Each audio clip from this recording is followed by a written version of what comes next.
देखिए, वो तो केवल उसका मोटिव चुनाव से था। लोकसभा चुनाव निपट गया, आप अब देख ही रहे हैं। उसके बाद अब तो सरकार तत्परता दिखा नहीं रही है। लोकसभा चुनाव से पहले करना था और ये कहना था कि भाई हमने सबसे पहले बनाया, और ये भी दिखाना था कि देखो हिंदू, हम तो आपके पक्ष में, जो बाकी लोग हैं उनका नहीं था, और आपको आप पर ही अंकुश था। देखो हम सब के लिए खोल दिया। मतलब उसको प्रो हिंदू जो भावनाएं भड़काने के लिए था, इसलिए था। अब वो निकल गया, इसलिए अब इनको इनकी प्राथमिकताओं में वो नहीं रह गया। लेकिन ख़ास बात देखने की अब ये भी है आगे कि क्या ये कभी अस्तित्व में आएगा या नहीं आएगा, या कहीं उत्तराखंड में सचमुच कभी ये लागू हो भी पाएगा या नहीं हो पाएगा। क्योंकि इसका जो हमें लगता था कि अभी इन्होंने इंट्रोड्यूस कर दिया, एक कानून का मजबूर बना दिया, और वही भारत सरकार को भी देंगे।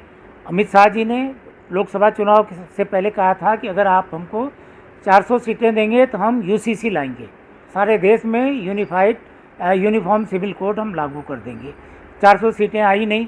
बैसाखी पर अब सरकार मिली जुली सरकार है, केंद्र में लाना लगभग यूसीसी लगभग असंभव है।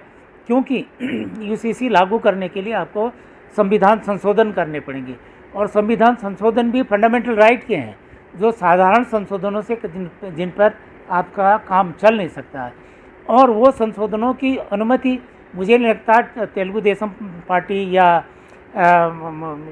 नीतीश कुमार जी या बाकी लोग अनुमति इसकी देंगे, क्योंकि ये तो बड़ा कंटेंशियस इश्यू है। तो भारत केंद्र में ये कानून बनने का तो फिलहाल संभावना ही समाप्त हो चुकी हैं। और अब जब केंद्र में ही लागू नहीं होगा तो आप यहाँ लागू कैसे करेंगे? वैसे भी था नहीं, आपने कुछ जातियों को इससे बाहर कर दिया था। अब सवाल ये होगा, जिस दिन आपने शुरू किया उसी दिन ये कोर्ट में चला जाएगा। अब कोर्ट में चला जाएगा क्योंकि केवल एक फंडामेंटल राइट नहीं है, एक तो राइट टू इक्वलिटी का है, आर्टिकल 14 का, समानता का अधिकार का आपने उल्लंघन कर दिया। क्योंकि समान के नाम पर समान नागरिक संहिता बोला तो आपने जनजातियों को छोड़ दिया। उसके बाद आपका राइट टू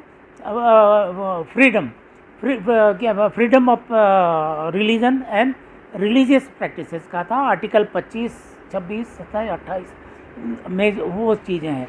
वो आप कैसे करेंगे? इसके लिए भी संविधान संशोधन करने पड़ेंगे, क्योंकि संविधान में दिया है। दूसरी दिक्कत है, बीच में अभी आपने जस्टिस मदन लोकुर का इंटरव्यू सुना होगा। उन्होंने कहा था कि ये लिव इन रिलेशन पर जो ये मजाकिया जो कानून बनाने जा रहे हैं वो तो कोर्ट में 2 मिनट में नहीं टिकेगा। इस तरह के इसमें क्लॉजेज हैं कि जो जो जो नहीं टिक सकते हैं, बाकी भी व्यवहारिक नहीं है। तो ये इसमें तो लागू होना यहाँ संभव नहीं है। फिलहाल जो उन्होंने जो करना था उसका मतलब अब रह गया नहीं। उत्तराखंड की क्या कहते हैं, सरकार भी बहुत जल्दबाजी में नहीं है, और मुझे नहीं लगता जब कल फॉर्मेलिटी के तौर पर लागू करेंगे तो सीधा कोर्ट में जाएगा, और कोर्ट में ये कानून इनका टिक नहीं सकता, संभव नहीं है। देखिए, उत्तराखंड में यूनिफॉर्म सिविल कोड लाए, उसमें राष्ट्रपति की दस्तखत हो गई, लेकिन लागू कहाँ कर पा रहे हैं? लागू नहीं कर पा रहे हैं। केवल चुनावी एजेंडा था, उसमें हो गया, इनका चुनावी उद्देश्य पूरा हो गया। अब ये लागू करें न करें इन पर डिपेंड करता है, लेकिन इसको लागू नहीं कर पाएंगे। कोई नयापन नहीं लाए हैं, राज्य के लिए कुछ नया नहीं बनाया, जनजातियों को वैसे ही छोड़ दिया, उनके अपने कानून है। तो इसे आप यूनिवर्सल सिविल कोड नहीं कह सकते, यूनिफॉर्म सिविल कोड नहीं कह सकते हैं। ये केवल भाजपा का अपना कोड, सिविल कोड है। इन्होंने उसको, इनकी मंशा थी, इनकी नीयत थी, इसलिए इन्होंने लागू कर दिया। बाकी कुछ नहीं है। चुनावी लाभ की दृष्टि से इन्होंने वो बनाया, उसमें कुछ भी नया नहीं है। कुछ उसको हम यूनिफॉर्म सिविल कोड तब कहेंगे ना, वो एक कानून होगा जिसमें सारे संप्रदाय, वर्ग, धर्म के लोग एक अम्ब्रेला के नीचे आएंगे। तो क्या बनाया इन्होंने, बता दीजिए ना आप। कुछ बनाया? जनजातियों को वैसे छोड़ दिया, शेड्यूल कास्ट शेड्यूल ट्राइब को वैसे ही छोड़ दिया इन्होंने। केवल 2 लाइन जोड़ी हैं, लिव एंड रिलेशनशिप पर रजिस्ट्रेशन करोगे, मैरिज रजिस्ट्रेशन करोगे। ये ऑलरेडी माननीय उच्चतम न्यायालय इसको लागू कर चुका है, पहले ही रूलिंग है। उसमें इन्होंने एक नया कानून बना दिया, और बाकी कोई नया नहीं है। केवल विशुद्ध रूप से चुनावी एजेंडे को पूरा करना था, वो करके दिखा दिया। ये यूनिफॉर्म सिविल कोड उत्तराखंड में क्या कहीं भी लागू नहीं कर सकते हैं, क्योंकि बहुमत है नहीं।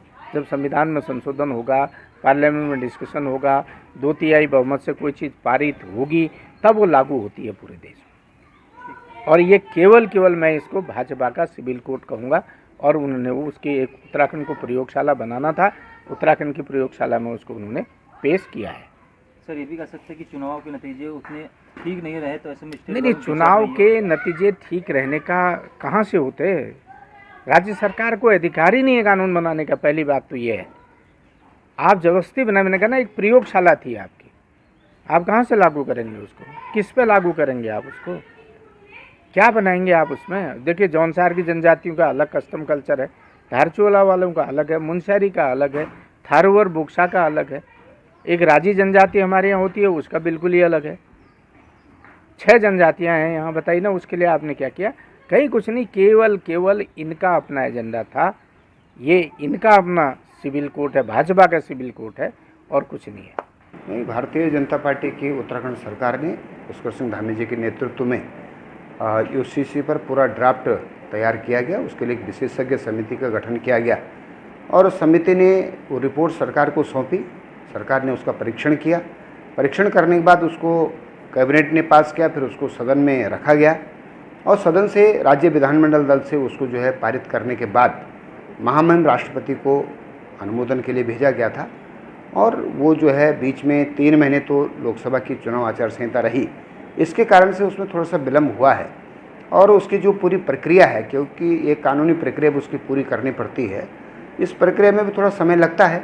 तो मुझे ये एक अनुमान है कि अक्टूबर माह तक वो पूरा जो है कानूनी अमला जो है पहना करके उसको कानूनी स्वरूप देते हुए वो अक्टूबर महीने से उसके उत्तराखंड में लागू होने की संभावना है।